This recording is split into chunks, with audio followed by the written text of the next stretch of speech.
حضرت انس رضی الله تعالی عنه فرمایي چې د قیامت په ورځ به هغه کس راوستل سي چې کم چا په دنیا کې په عیاشي سره ژوند تیر کړی وي، په دنیا کې په عیش و عشرت سره ژوند تیر کړی وي، په دوزخ کې به یو غوټه ورکول سي او بیا به پوښتنه ځینې وکول سي چې ای ابن ادمه،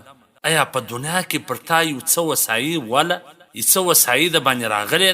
یو نعمت تا په دنیا کې لیدلی، یعنی پر تا راغلی و؟ هغه به ووایي چې والله نو راغلی. یعنی دغه د دوزخ غوټه به د ده څه هغه عیش و عشرت، هغه د وسایي و د حسرت ژوند ګرده ییر کړي او بیا به یو داسې څوک راوستله سي چې هغه په دنیا کې په تکلیفونو کې، په مشکلاتونو کې،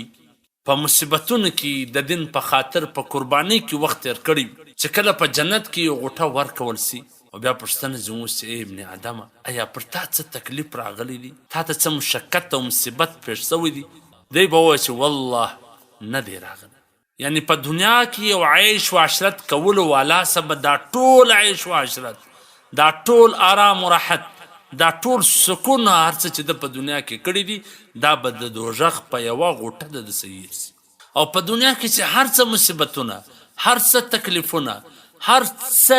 تنګدستي پر تا باندې راغلي وي چې یو وار یې جنت ته ور دننه کړې، دا ټوله به د سیر سي.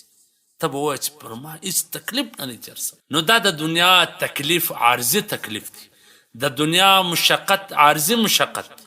د دنیا مصیبت عارضي مصیبت، دا ختمېدونکي دي، پر دې مه پریشانه کېږه، بلکې دین او آخرت ته مخه که، د الله پر نعمت شکر او پر تکلیف باندې صبر کوه چې د جنت په یوه غوټه دا ټوله د سیر سي.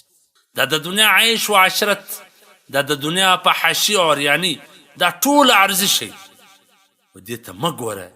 دا ټوله چې ته اوس په دنیا کې کوې دا به د دوزخ په یوه غوټه د څه یېر کول سي.